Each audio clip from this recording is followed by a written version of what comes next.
Elias Ford was 62 years old when the forest became the only place that still made sense to him.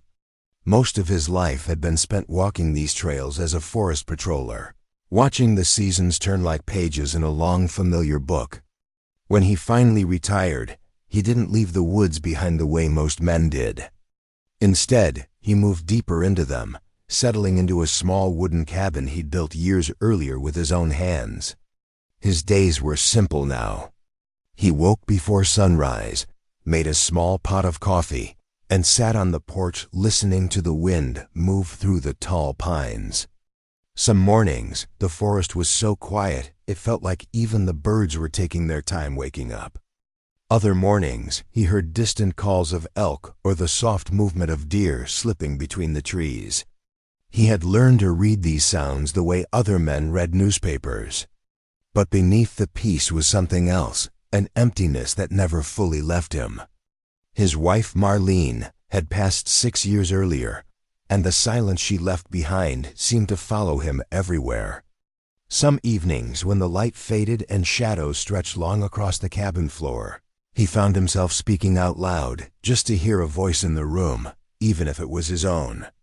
Still, the forest comforted him. He knew its turns, its moods, its patience. It had held his footsteps for decades, and now it held his loneliness as well. In a way, it felt like the last friend he had. He believed he had seen everything these woods could offer him, every kind of animal, every path, every storm. At his age, surprises were rare. But he didn't know how wrong he was. I thought the forest was done giving me surprises. But I was wrong. The first sign came on a cold afternoon after a night of steady rain.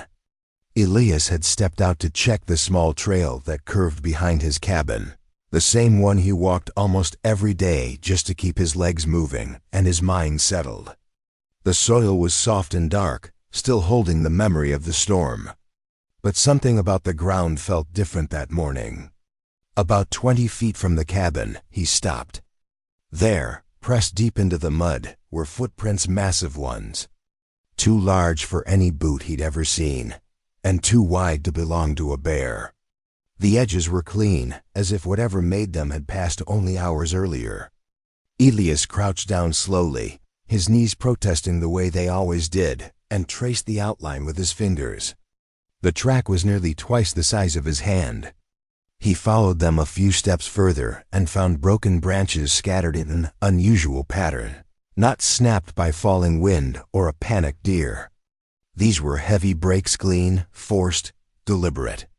The kind made by something that didn't just walk through the woods, but pushed its way. A faint dragging mark caught his eye next. It curved across the mud like something had stumbled or leaned against the earth for balance. Elias felt a small twist of concern in his chest. Not fear, something softer, something like worry. Whatever it was big. And it was struggling.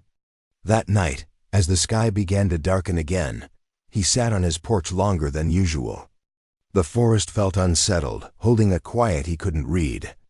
And then, somewhere beyond the tree line, he heard it, a low, pained sound carried on the wind. Not a growl. Not an animal fighting. It was something deeper, almost mournful. Elias set his coffee cup down and listened harder. The storm clouds were gathering again, rolling in with slow, heavy shadows. Something out there needed help. He could feel it. Elias didn't sleep much that night. The sound of the wind in the trees seemed louder, sharper, almost urgent. Just before dawn, he decided to walk toward the edge of the clearing where he had heard the mournful cries. Each step in the wet underbrush made a soft squelch under his boots. The forest felt different, tense, heavy, expectant. And then he saw her. She was huddled against a fallen tree, soaked from the rain, her large frame trembling. Her fur, dark brown with streaks of silver along her shoulders, clung to her body, dripping with water. Her amber eyes, wide and cautious, reflected the dim light of morning. She was enormous, yet she seemed fragile, weighed down by exhaustion and pain. A deep line across her shoulder suggested an injury, and her breathing was shallow, almost panicked. Elias froze for a moment, his heart pounding not with fear, but with something else. Concern. Compassion. Years patrolling the forest had taught him to read animals, but this was different. She wasn't a bear, a deer, or a wolf. She was intelligent. She was scared.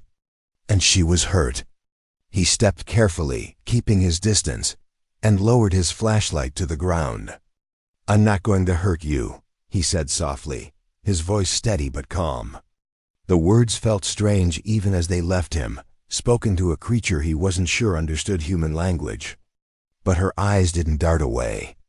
She watched him, wary, but she didn't run. The storm clouds broke open, letting a few shafts of light fall through the trees. Elias could see the way her shoulders shook, not from cold, but from fear. He reached into his jacket and pulled out a blanket, placing it gently near her, then stepping back. No sudden moves. No demands. She hesitated, sniffing the air, tilting her head. Then, slowly she inched forward, pressing her back against the tree trunk as if trying to make herself smaller. Elias kept still, giving her space, watching her chest rise and fall. It was the beginning of something unspoken, something neither of them could yet name, a trust forming in silence, under the gray morning sky. For the first time in years, Elias felt that the forest might still hold a surprise worth living for. Elias didn't rush. He had learned long ago that patience in the forest was often more powerful than force.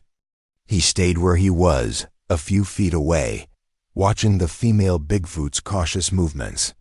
Her eyes, still wide and amber, flicked between him and the blanket he had left. She sniffed at it, then pressed her damp fur against it for warmth. It was a small gesture, but it said everything. She trusted him enough to accept help. Elias lowered himself to the ground, sitting cross-legged and keeping his hands visible. He spoke softly, almost whispering to the forest itself. "It's okay. You're safe here." The words hung in the misty morning air. She didn't respond with sound, but she tilted her head slightly, as if acknowledging him. He noticed her injuries more clearly now. The line across her shoulder was raw, and faint streaks of blood were mixed with the rain that had soaked her. Elias moved slowly, picking up a small cloth from his pack, wetting it with clean water he carried in a flask. He didn't approach her directly.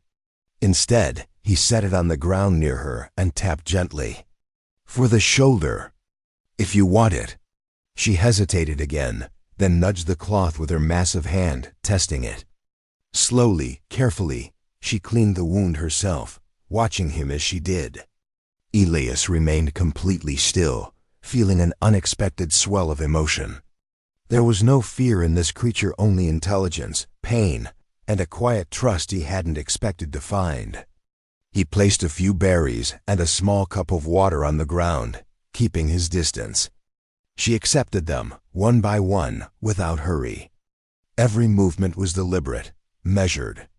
Elias realized that in her silence, there was understanding. In his silence, she found reassurance. For hours, neither spoke. Words weren't needed. The storm outside had passed, leaving the forest damp and shimmering with soft light. Elias felt a strange, warm calm settle over him, a connection forming in the quiet, between man and creature that needed no explanation. And in that moment, he understood something simple, yet profound. Sometimes, trust was built not with speech or gestures, but with patience, respect, and presence. She tapped his hand once, gentle, fleeting a silent thank you. Elias nodded slowly, feeling tears prick at his eyes. He whispered to himself, almost to the forest, "I think I've found a friend in the most unlikely place." By late afternoon, the clouds had gathered again, heavy and dark, rolling across the forest like slow, silent waves. Elias had returned to his cabin after checking a small trapline, but he couldn't shake the unease he felt. Something in the air was different, thicker, charged, as if the forest itself were holding its breath. Then the storm hit. Rain came down in sheets, slapping against the roof and drumming on the ground. Lightning split the sky, followed almost immediately by the roar of thunder. The female Bigfoot's cries echoed through the trees, sharper and more desperate than before. Elias didn't hesitate. Grabbing a waterproof jacket, he ran toward the clearing where he had first seen her. The forest was chaotic. Branches whipped in the wind, mud pooled in deep pockets along the trail. He could hear her somewhere ahead, a long, low, mournful sound, full of fear and confusion. Following the noise carefully, Elias stumbled upon her huddled beneath a fallen log, soaked to the bone, shivering, and panicked. She tried to move but slipped on the mud, her large frame heavy and awkward. Elias approached slowly, calling softly, "It's okay, I've got you. You'll be safe." The storm made it hard to hear, but she stopped struggling when she saw him. Her eyes, wide with terror and pain, met his. Without thinking, he reached out and guided her toward the small shed beside his cabin, a place he used for tools and firewood. It wasn't much, but it was dry, sheltered, and safe from the worst of the storm. Inside, she collapsed on the floor, trembling violently. Elias knelt beside her, placing a blanket over her soaked body. He could feel her heartbeat racing, hear the shallow breaths. For a moment, they were silent together, listening to the storm rage outside. There was fear, yes, but also an unspoken understanding. He was here, and he would not leave. The storm continued, relentless, but inside that small shed, there was a fragile peace. Elias whispered softly, almost to himself, "You made it through, and I'm here with you." For the first time, he saw not just her strength, but her vulnerability and innocence hidden beneath the massive frame. A trust fragile as the quiet moments between lightning strikes. And in that fragile trust, something extraordinary began to grow inside the small shed. Elias worked slowly, carefully, aware that sudden movements could frighten her. He knelt beside the female Bigfoot, noticing the deep cut along her shoulder, the small scrapes along her legs, and the way her fur clung to her soaked body. The storm outside raged on, but inside, he created a quiet, calm space. He began with the simplest care, warmth. Folding the blanket around her massive shoulders, he made sure she was covered without pressing on the injured area. She flinched slightly at first, but didn't resist. Her amber eyes met his, filled with both fear and a growing understanding. Next, he cleaned her wounds. Using warm water from his flask, he gently dabbed at the scrapes and the gash on her shoulder. She flinched at the sting but stayed still, her large hand resting on the floor for support. Elias whispered to her in a soft, steady tone, "You're safe now. You'll be okay." He could feel her trembling slow as she accepted his presence. Then he offered her some berries and water, placing them near her. She took them carefully, sniffing first, then eating slowly, as if testing the generosity of this human who had risked so much to help her. In those hours, a quiet bond began to form. Elias noticed how intelligent she was, the way she watched him, learning his movements, mimicking his calm breathing. Her eyes followed every small gesture, her expression subtle but clear. She tapped his hand lightly once, a brief, gentle contact that felt like a thank you. Elias' throat tightened. He had not expected such awareness, such emotion from a creature so unlike him, yet so capable of connection. They remained like this for the rest of the afternoon, the storm outside now just distant rumbling. She leaned slightly against the blanket, exhausted, but no longer fearful. Elias stayed close, speaking in soft murmurs, offering quiet reassurance, giving her space while making sure she knew she was not alone. For the first time in years, Elias felt a deep, peaceful satisfaction, the kind that comes from helping someone who cannot repay you in words. This bond, fragile and unspoken, was growing stronger with every moment. He realized, in a way he hadn't in decades, that sometimes care itself was enough to build trust, And sometimes trust was enough to heal wounds that went far deeper than the body. And in her quiet presence, Elias finally felt a warmth he hadn't known he was missing. By morning, the storm had passed. The forest was quiet, bathed in soft filtered light that slipped through the damp leaves. The air smelled of wet earth and pine, clean and calm. Elias stepped into the shed to check on her. She was awake, sitting slowly, her large frame still tired, but noticeably steadier than the night before. She watched him cautiously at first, amber eyes alert and reflective. Yet, there was no fear this time, only trust and a fragile curiosity. Elias moved slowly, speaking softly. "Good morning. You slept well?" He didn't expect an answer, and she gave none. But she tilted her head, an almost human gesture. Acknowledging him, he prepared a small tray of berries and water, placing it a few feet from where she rested. She ate slowly, deliberately, glancing at him as if studying his behavior, learning the rhythm of his actions. Elias realized that her intelligence, the same quiet awareness he had noticed before, was even more apparent in these calm, ordinary moments. After she had eaten, she stood unsteadily and walked toward the door of the shed. Elias stayed behind, watching.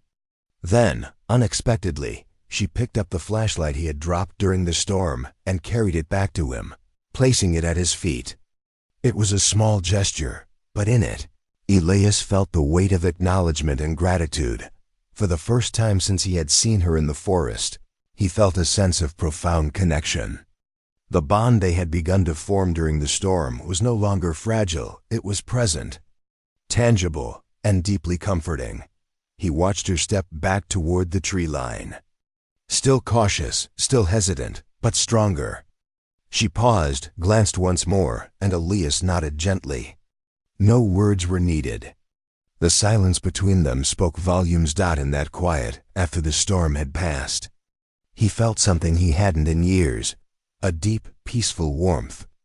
The certainty that in helping her through the night, he too had been cared for in ways that went beyond words. Sometimes, he thought, the forest gives more than surprises, it gives trust, understanding, and a quiet kind of friendship. Over the next few days, a quiet rhythm settled between Elias and the female Bigfoot. She no longer remained huddled or frightened when he was near. Instead, she would sit just beyond the edge of the clearing, watching him, her amber eyes following his movements with calm attention. Elias respected the distance, never approaching too quickly, never demanding more than she was willing to give. He left simple offerings for her, fresh water, berries, sometimes pieces of fruit he had stored in his cabin. She accepted them carefully, one by one, always observing him as she did. There were no gestures of aggression, no sudden movements. Just a patient, mutual understanding that spoke more powerfully than any words could. Sometimes, when Elias chopped firewood or mended the roof, she would hum a low, melodic sound. It was soft, almost human, and it seemed to carry a greeting of sorts. He had no way to know the meaning, yet it warmed him in a way he hadn't felt for years. The forest around them remained their shared sanctuary, a place where silence was enough and presence was a gift. Elias found himself talking softly while he worked, narrating his actions to her, though he knew she did not understand his words. Still, she listened. And sometimes, in the quiet moments, she would come closer, lowering herself to the ground beside the trail, just within reach, allowing him to acknowledge her with a gentle nod or a slow blink. It was in these small, everyday exchanges that their bond deepened. No dramatic gestures, no extraordinary events, just patience, care, and an understanding that grew stronger with each shared morning. Each quiet evening. Elias often caught himself smiling at her presence, realizing how much comfort this silent friendship had brought him. For the first time in years, he felt less alone. In her calm, intelligent eyes, he saw more than an extraordinary creature. He saw companionship, trust, and a quiet, unspoken kind of love that did not demand words or explanations, And in that understanding, he knew that the forest had given him a gift far greater than any he could have imagined. Weeks passed, and Elias's quiet friendship with the female Bigfoot continued without interruption. Their routine had become familiar and comforting. He left food and water near the clearing. She appeared when she wished, sometimes humming softly, sometimes simply observing from the tree line. It was a bond built on patience, trust, and mutual respect.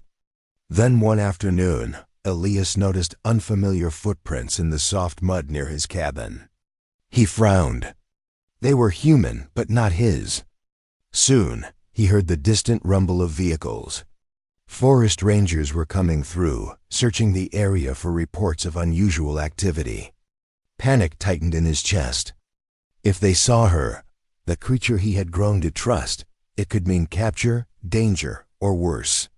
He knew he had to act quickly. Without hesitation, he moved toward the clearing, finding her resting as usual. Her amber eyes widened when she saw him, but there was no fear this time, only understanding. Elias gestured for her to follow. Carefully, he led her along an old trail he had memorized decades ago, a path that would take them deeper into the forest, away from human eyes. She followed silently, stepping carefully beside him. The trust between them had grown so strong that she obeyed without hesitation. At one point, she paused, placing a massive hand on his shoulder for balance. In that brief touch, Elias felt the weight of their bond. It was not just trust. It was gratitude, acknowledgement, and an unspoken farewell. They reached a dense section of the woods, thick with trees and undergrowth, a place humans rarely visited. Elias knew it was safe. He stopped, turned, and looked at her. She looked back, her expression almost human in its intensity. Without a word, she stepped back into the shadows, disappearing slowly among the trees. Elias watched her go, a mix of sorrow and peace settling over him. He had helped her survive, guided her to safety, and in doing so, he had learned something extraordinary about connection and care. For a long while, he remained where he stood, listening to the forest return to its quiet rhythm. Though she was gone, the bond they had shared remained a silent proof that trust, compassion, and patience could bridge even the widest of gaps between worlds. Sometimes, he thought, letting go is not losing, it is protecting what we love most.